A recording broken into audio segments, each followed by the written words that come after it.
Pirmiausia, depresija turbūt tam tikrus epizodus mes esam visi išgyvenę gyvenime. Tai yra epizodai, kai liūdnos nuotaikos, nebuvimo džiaugsmo ir malonumo gyvenime, kažkokie sunkumai su miegu. Labai dažnai, sakykime, jeigu prabudam 3-4 valandą ryto ir negalim užmigti, jau galim kelti klausimą, kad galbūt tai depresijos simptomas. Valgymo sunkumai arba labai daug norim valgyti arba kaip tik dingsta apetitas, mintis apie savižudybę. Šie simptomai apibūdina depresiją kaip klinikinį sutrikimą. Tačiau kas po juo yra, tikrai gali būti labai labai platus spektras. Aš paprastai iš tokios klinikinės patirties tai visada klausiu žmogaus, ar nevyko kažkokia netektis. Ir labai dažnai gaunu kažkokį atsakymą, kad taip, prieš porą mėnesių mirė močiutė, bet aš labai nereagavau. Arba taip, prieš metus mirė tėtis, bet aš jo nežinojau, emocinio ryšio nebuvo. Ir tada žinau, kad prie to reikia sustoti. Nes labai dažnai po depresija yra kažko netektis. Kartais tai gali būti mirtis, kartais tai gali būti, praradimas savo, sakykime, vilčių, gyvenimo perspektyvų, netgi darbo praradimas, skyrybos, jaunystės praradimas, viduramžio krizės metu, kai mūsų gyvenimas pradeda įti į antrą pusę, mes irgi tarsi galvom, viską galėsiu, bandysiu, darysiu, o čia žiūrėk nieko nebeišeitų. Taigi labai dažnai už depresijos vienas dalykas yra kažko netektis. Kas yra kartais sudėtinga, kad ta netektis nėra akivaizdi. Kartais ta netektis gali būti labai įvykusi seniai. Sakykime, galbūt vaiką paliko mama arba tėtis. Bet sako, tuo metu kaip vaikas nieko neišgyvenau, viskas buvo gerai. Ir čia kažkokia mažutė, santykių krizė gali sukelti labai labai audringus, stiprius jausmus ir depresijos simptomus. Nes yra kažkokia gilesnė, skaudesnė netektis, kuri vyko kažkada seniai. Tai psichoterapijos būdu mes depresijos metu bandom surasti, kas yra, ko yra kažkada netekus. Antra dalis depresijoje yra užspausti jausmai. Mes sakom netgi žodis depresija, žiūrėkit, depres, kažkas užpresuota, taip. Nes jeigu mes galim išgyventi savo jausmus pilnai, galim liūdėti, pykti, bijoti, džiaugtis, tai paprastai jie nesustoja, mes nesustingstam. Depresijos metu reiškia, kad kažkokie jausmai užstingo, užsikonservavo. Ir tai nebūtinai liūdesys. Labai dažnai po depresija yra pyktis, skausmas, sakykime, galbūt vaikas, kuris atmestas, jisai paliktas, atmestas, jisai negalėjo išreikšti savo pykčio kitiems, jis stengiasi būti labai labai geras, bet ilgainiui gyvenime, sako, vis tiek mane palieka, netgi išsiskiria, vis tiek, sako, tiek stengiuosi būti geras ir mane paliko. Ir čia tas skausmas, paliktumo, tas savęs atidavimas, jisai virsta depresijos simptomu. Mes, kai kalbam apie depresiją, turim visą tokį kompleksą simptomų, savybių. Tai vienas, kad yra visa grupė tokių kūniškų, kad kai ateina depresija, tai paprastai mes, keičiasi mūsų valgymo įpročiai, mums tas, kas buvo skanu, nebeskanu, mes ten kitaip miegam, arba nemiegam, arba daug miegam, mes daromės pasyvesni. Tos veiklos, kurios mus įkvėpia, nebeįkvėpia, nieks nedžiugina tarsi, seksualiniai gali būti pasikeitimai, nebetraukia taip labai ir taip toliau. Tokia visa grupė simptomų. Toliau yra mūsų kognityviniai arba pažintiniai pakeitimai. Mūsų mąstymas darosi lėtesnis, mes sunkiau išlaikom dėmesį, mažiau susitelkiam, sunkiau susikoncentruojant, sunkiau mokytis. Ir šiaip čia pagrindinis, tai toks kaip ir afektinis, emocinis sutrikimas. Tai reiškia, kad mūsų apima liūdesio, nusivylimo jausmai, apatiškumas, beprasmybė taip pat yra, daug tokio dažnai būna kaltės, menkavertiškumo. Jeigu imti tą tokią triadą kognityvinę, tai trumpai sakant, tai yra dabartis yra beprasmiška, dabar viskas yra blogai, tuščia, nyku, ateitis beviltiška, viskas, kas gero buvo, bet viskas praeity. Priekyje vien tamsu, vien juoduma, aš prastas, kaltas, blogas, nevykėlis. Depresija yra juodi akiniai. Milžiniški juodi akiniai.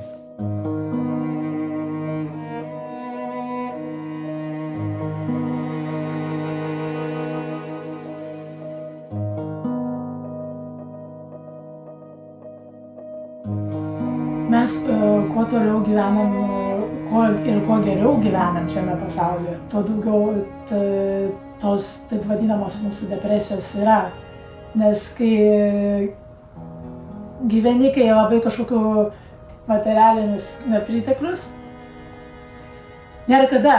Nėra tiesiog, tu dedi visą energiją į tai, kad pagerinti savo kažkokią tai materialinę būseną. Bet kai jau tu viską turi, ir dar būna, kai pasiekiai, vis kartais būna, užsibrėžiai kažkokius tikslus, ten norėjai, ten šeimos turi, norėjai to darbo turi. Ir atrodo, tada žmonėms iš karto tuštuma. Nes todėl, kad mes įsivaizduojam, kad jeigu mes pasieksim tą ar tą, tai mums tai suteiks pilnatvę. Kažkoks išorinis dalykas suteiks mums pilnatvę. Ir labai yra dažnas dalykas, kai žmonės įsivaizduoja, kad jeigu tik aš sutiksiu tobulą meilę, priešingą kažkokią lyties žmogų, kuris bus tobulai supras mane ir aš suprasiu jį ir visiškai bus meilė, ir tada bus pilnatvė. Man daugiau nieko nereikia. Tai bus pilnatvė. Jis papildys mane, aš papildysiu jį.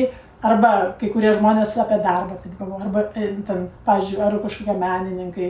Jeigu aš tik ten pasieksiu tokius tikslus ir atrodo, kad tai ir papildys mane, tai suteiks man pilnatvę. Žmonės ir taip pat ir vienuoliai visi turi tokį įprotį tikėtis ir įsivaizduoti, kad kažkoks veiksmas ar kažkoks žmogus ar kažkokia situacija iš išorės, jeigu jį įvyks, tada aš būsiu laimingas, visiška pilnatvė, nebūsiu jokios depresijos, nieko. Bet kai tu tai pasieki iš tikrųjų, ir čia visi tikrai yra tai patyrę, kai tu tai iš tikrųjų tai pasieki, tu dar kartais didesnio tuštumą jauti.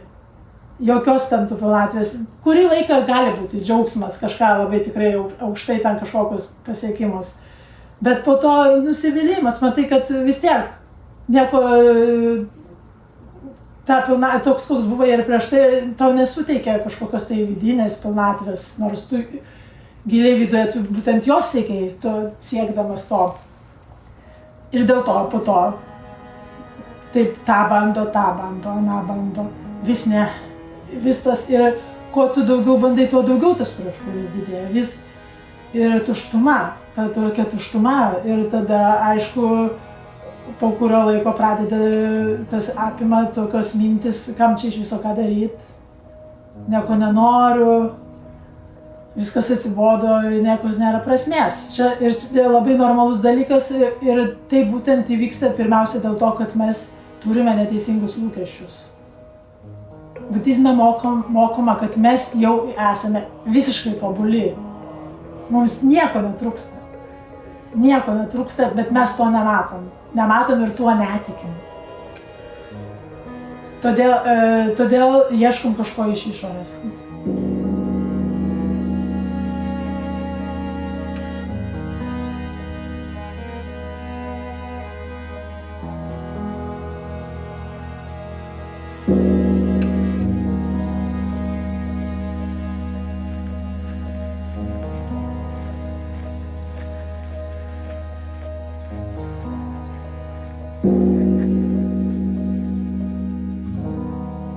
Truputį pakalbėkim apie tam tikrus, trumpai galbūt taip, nesigilinant labai, bet apie tam tikrus modelius, kas čia vyksta. Tai vienas toks modelis iš tų pirmesniųjų, kad depresija yra apie užslopintą pyktį. Kad, kai žmogus labai turi viduj daug užslopinės pykčio, ir jį nukreipęs į save, bet nesąmoningai, jis to nežino. Jis nepasakys, kad jis pyksta, jis sakys, apatija, aš nieko nejaučiu, taip toliau, arba liūdna. Bet tokios depresijos priežastimi gali būti, kad tai žmogus labai daug pyksta, bet pyksta ant pačių brangiausių žmonių. Ir jis negali prieiti prie to pykčio, nes tai būtų, atrodo, jo akimis katastrofa. Todėl tokios depresijos atveju yra dirbama, kad ieškoma, ištraukiame pykčio legalizuojama pyktis ir normalizuojama, ta prasme, kad tai normalu ir kad visa tai, vienu žodžiu, skatinama pykčio išraiška ir kaip, pavyzdžiui, klientas, pavyzdžiui, pavėluoja, tai jau čia yra, sakykime, tam tikrą prasme jo pasipriešinimas ir yra jau neblogas požymis, kad jis kažko čia protestuoja, jau pyksta, jau žingsniukas į priekį. Nu, čia gal tokia jau detalė yra. Kitas kampas, kitas požiūris, tai eina daugiau apie žmonės, kurie yra labiau priklausomi. Jie labiau linkę ieškoti meilės, rūpesčio, globos kituose žmonėse, prisirišti, tarsi jausmas, kad be kito žmogaus prapulsi. Tokie žmonės labai nuolat vertina kito žmogaus patikimumą, ar jis su manim bus, ar jis nedings, labai bijo atstūmimo, palikimo. Vienatvė tai yra pats baisiausias jausmas, paliktumas, aš prapulsiu be to. Tai vat, jeigu toks žmogus yra būtent paliekamas, kažkaip lieka vienas, tai jisai įkrenta į tokią depresiją, kur jaučiasi visiškai menkavertis, visiškai bejėgis, vienišas, nelaimingas ir atrodo jau niekur viskas. Niekur išeities nėra. Tai tokia, sakykime, ne visai lietuviškai tariant, nedamylėtumo tokia depresija yra. Dar kitokia depresijos rūšis, aišku, visos jos truputį persidengia, šiek tiek galima visur visą atrasti, bet tokia taip išryškint, kad tą mąstymą suprasti. Yra žmonių, kurie jau neorientuoti į santykį į kitą žmogų, o labiau orientuoti į tokią pasiekimus, į tokį autonomiją, kontrolę, į tokį, kad aš viską galiu. Paprastai jie perfekcionistai, paprastai jie yra labai daug reikalauja, visų pirma iš savęs, bet ir iš kitų. Dažnai jie yra labai savikritiški. Mes sakom tokį, pas juos labai toks griežtas superego. Tas vidinis kritikas yra labai reiklus, kietas, griežtas ir paprastai tie žmonės gana daug pasiekia, bet jie niekada nebūna patenkinti, jie vis vien ant savęs varo, važiuoja ir jeigu tokiam žmogui nepasiseka, jeigu kažkas sugriūna, jeigu kažkas iš autoritetų žiauriai sukritikuoja, jis gali kristi į depresiją, kad viskas, aš bevertis, aš menkavertis, aš lūzeris, aš nieko nesugebu, aš nieko nepasiekiau. Ir čia yra tokia duobė, kur atrodo vėl beprasmiška, beviltiška ir taip toliau. Tai čia tokia irgi tokia tikslo pasiekimo, galima šiek tiek sakyti, narcizinė depresija.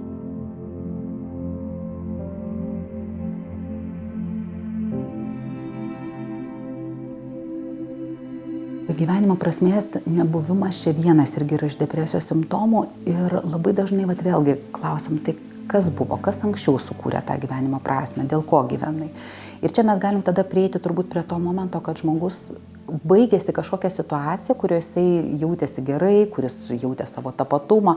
Pavyzdžiui, moteris jautėsi labai gerai būdama mama, išeina vaikai, tuščio lizdo sindromas ir sako, aš nebežinau, kam gyventi. Aš visą gyvenimą atidaviau vaikams, ne? Ir kai šito vaidmens nebelieka, visi sako, tai nieko tokio, pagyvenk savo, sako, aš jaučiu, kad nėra gyvenimo prasmės. Na, taip. Tai paprastai su gyvenimo prasme kažkas atsitinka. Na, taip mes tas viltis, kurias dėjome į gyvenimą, į pasaulį, jos kažkodėl sužlugo. Na, taip. Tai matyt, turbūt gyvenimo prasmės jausmas yra, kad nebeturiu dėl ko, nebeturiu vilties. Kitas dalykas gyvenimo prasmės, matyt, būna klausimas, jungistinė perspektyva mūsų gyvenimo esmė yra išskleisti savo savastį. Kad kiekvienas mes turim kažkokią labai gilią sėklą, savastį, ką mes esam šitam pasauliu. Tai nėra tas mūsų tik tai ego, ką aš apie save žinau, tai yra daug gilesnė paskirtis. Ir dėl ko atėjom iš Ir dėl ko atėjom iš tą pasaulį, taip, ta mūsų sėkla. Tačiau dažnai mūsų gyvenime mes daugiau rūpinamės kitais, pavyzdžiui, turim ten rūpinti savo tėvais, arba ten būti gerų vaikų, šeima, ten darbu, gerų darbuotojų ir mes užmirštam, kas ta mūsų savastis.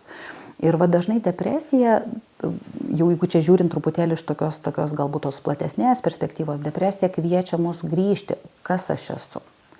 Kam tu čia gyveni, kad tu nesi tik tai mama, kad tu nesi tik tai žmona, kad tu nesi tik tai darbuotojas, tu esi šitam pasauliu, šitam pasauliu daug gilesni tikslai turbūt yra. Bet turbūt tam, kad mes prie jų sugrįžtume, mes kartais turim praeiti tą tokią tamsumą, juodumą ir išsigryninti. Bet savęs paieškos tai yra ilgas procesas, tai yra, kaip atėjęs iš rytų filosofijos, iš Ramano Maharshi, kas aš esu ir tos paieškos yra ne vieni metai. Tikrai taip. Savęs atradimo procesas yra labai ilgas ir jis tuo sunkesnis ir ilgesnis tiem, kurie galbūt niekada nebuvo savęs atradę, kurie niekada neturėjo tokio gilesnio ryšio apie save, kas aš esu, kam, jeigu daugiau gyveno prisitaikydami prie kitų, būdami priklausomi nuo kitų. Tai čia tada tas procesas gali tikrai užsitęsti, tačiau vis tiek jis visada turi savo prasmę. Dabar tikrai galim stebėti, kad yra nemažai žmonių, kurie turi viduramžio krizės ir kartais irgi taip mėgstama sakyti, kad gal čia iš gero gyvenimo viską turi, jau ir namus, ir vaikus, ir keliones, ir kažkodėl dabar toks beprasmiškumo jausmas. Bet kaip tik turbūt tai ir yra ta kelionė, kuri pirmoje gyvenimo pusėje mes kuriam labai svarbius dalykus išoriai, vaikus, namus, atiduodam save. Antra gyvenimo pusė mums skirta ieškojimo, kas aš esu iš tikrųjų, kam aš esu, kokia prasmė yra viso to.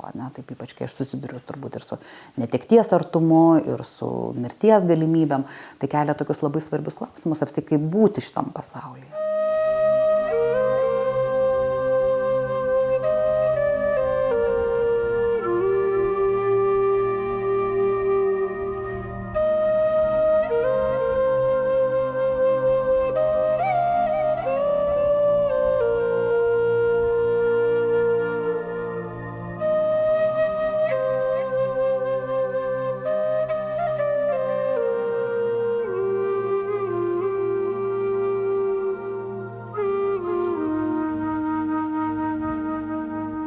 Aišku, kad ir vienuoliai visus tos dalykus turi. Tai nėra kažkokie tai robotai, nesvarbu, kiek metų praktikavai, tu tos dalykus turi. Bet labai svarbu suprasti vieną dalyką. Tai, kas iškyla manyje, kažkoks bloga mintis, bloga emocija, labai ten kažkoks gili nusivylimas, tai nesu aš. Nesusitapatinti su tuo. Problema yra tame, kad atsirado man, nežinau, kažkas tai ten netėjo į susitikimą su manim, pagalvojau, kad čia manęs visai nevertina ir dar kažką pasakė man, mane laiko nežinia kuo ir taip kraunu ir iš to padarau savo tapatybę, kad aš esu toks niekam neįdomus, niekas manęs nemėgsta, nevykęs, čia kokių nori epitetų galima prigalvoti, labai daug yra, čia tik pavyzdys. Bet kiekvienas toks dalykas, tai nesu aš. Ir jeigu tas liūdesys, tai nesu aš. Jeigu ta mintis atsirado, pavyzdžiui, manęs nieks nemėgsta, arba aš nevykėlis, kokių ten minčių. Tai yra mintis, kuri kaip debesis danguje atsirado, jinai gali būti labai juodas, gali ten baisus debesis, bet jis nuplauks. Tai nėra dangus. Tas debesis nėra dangus. Tai taip pat ir ta mintis, kokia jinai bebūtų, ar tas jausmas dažnai, tai nesu aš. Tai yra kažkas, kas atsiranda, aš jį pastebiu ir tai nuplaukia. Man nereikia tuo tapti. Aš nesu liūdnas, aš nesu depresuotas, aš nesu nusivylęs ar kaltas kažkuo. Tiesiog manyje šiuo momentu iškilo liūdesys. Dabar iškilo nusivylimas, iškilo kaltės jausmas, bet tai nesu aš. Tai iškilo, aš tai jaučiu visų kūnų ir aš tai matau aiškiai. Kai aš sutelkiu savo sąmoningumą į tą jausmą arba tą mintį, tai tada neturi jėgos mane užvaldyti, tai tiesiog nuplaukia. Ir neturi jokios jėgos. Bet kai tik tai aš pradedu tapatinti su kiekviena savo emocija, kiekviena savo mintimi, tai viskas. Tai aš ir esu tada tas visiškai gilo depresijoje, liūdnas, nevykėlis, niekam neįdomus. Nereikia tikėti savo mintimis, svarbiausia. Nes mintis, čia toks užburtas ratas. Mintis gimdo emocijas, tada tos emocijos vėl duoda maisto mintims. Ir sukiesi tam rate. Bet tai nesi tu. Tai nesi tu. Ir kitas dalykas, gal dėl to vienuoliai, kadangi jie praktikuoja, ir šiaip net nebūtinai vienuoliai, bet apskritai žmonės, kurie praktikuoja, jie jau mato šitą proto mechanizmą. Kodėl mes krentame tas depresijas, tas visus liūdesius, dėl to, kad mes nematom aiškiai proto mechanizmo, kaip jisai veikia. Kai tik tai atsiranda kažkokia mintis, mes galvom, kad tai mes. Mes esame ir mes tame jau 100% ir jaučiam ir net visas kūnas nuo to serga. Bet tie žmonės, kurie praktikuoja, tai pirmiausias dalykas labai jiems yra aiškus, kad tai, kas iškyla, tai nėra mano ir tai nuplauks, kaip tie debesis danguje. Aš esu kaip dangus, mano ta tikra prigimtis ir ne tik mano, visų mūsų, kiekvieno mūsų tikra prigimtis yra kaip dangus ir joks debesis, joks lietus, joks uraganas jos nepaveiks niekaip. Bus laikas, tuo metu bus tamsus dangus, kuriam laikui, bet tai praeis. Tai manęs visiškai mano esybės gilios, tikros mano prigimties, tie iškylantis dalykai nepalies. Bet jeigu aš sakysiu, kad tai esu aš liūdesys ir tai yra mano, tai taip, tai aišku, tada aš pats save padarysiu tokiu. Tai tas yra svarbus momentas, matyti tą mechanizmą. Čia yra paprasčiausias proto mechanizmas, kaip jisai veikia. Ir protas labai mėgsta tokius negatyvius dalykus. Mūsų protas tiesiog mėgaujasi, dažniausiai mėgaujasi iš tų negatyvių emocijų. Ir atsiranda kažkokia, mes kiekvienas galim pastebėti, kaip pas mus veikia, tiesiog patyrinėti, kaip tai veikia. Kai kurie žmonės ten, pavyzdžiui, kažkas jau nuo žvilgsnio jau gali įsižeisti, kaip į mane pažiūrėjo. Bet tai yra tiesiog, kaip aš pagalvojau apie tą žvilgsnį ir viskas. Net jeigu kažkokia bloga mintis atsirado, o jų atsiras, tai yra normalu, nes tai proto darbas gaminti mintis, čia nieko blogo. Net jeigu bloga mintis atsirado, bloga emocija atsirado, tiesiog stebėti tai. Stebėti, paprasčiausiai nieko specialiai nedaryti, kad reikia kažką padaryti, kad neliktų, kad išsikrapštyčiau iš to, išsikapanočiau iš tos depresijos. Nieko nereikia, tiesiog paimti ir pastebėti, kur tai yra ir kaip tai jaučiasi. Ir nebandyti jokiais būdais analizuoti protų, nes protas tada užkraus kelis daugiaaukščius dar ant to, kad tikrai tada labai sunku išsikrapštyti iš tų visų struktūrų proto sukurtų. Ir jeigu kartais būna toks momentas, kai atrodo užvaldė kažkokia tokios nieko negaliu padaryti, kažkokia juodos mintis ir aš negaliu niekaip iš to išsikapanoti. Visada yra geras būdas budizme ir tiek ir zen budizme tokia pirminė pagalba, bet kokioj situacijoje sutelkti dėmesį į savo kvėpavimą. Tiesiog lėtai, nieko nedaryti per prievartą, nesistengti, koks tas kvėpavimas turi būti. Tiesiog įkvėpti, iškvėpti ir 100% tiesiog justi ir stebėti tą savo kvėpavimą. Ir tada nebus, tai mūsų nevaldys. Tai neturi tapti, kad mūsų valdo. Tai svarbu suprasti, labiau galima kiekvienas mes galim patyrinėti, tą proto mechanizmą, kaip jisai veikia, pažiūrėti, kokioj situacijoje staiga mums pasidarė liūdna, bloga, arba mes galim patys tai matyti labai aiškiai, kokioj situacijoje kaip mums veikia. Ir tada svarbiausia, esminis dalykas, tuo netapti, nes tai nesu aš. Tiesiog tai yra praplaukiantis debesis, jeigu jis yra sustojo kuriam laikui, jis nuplauks ir leisti jam nuplaukti, neįsikabinti jį.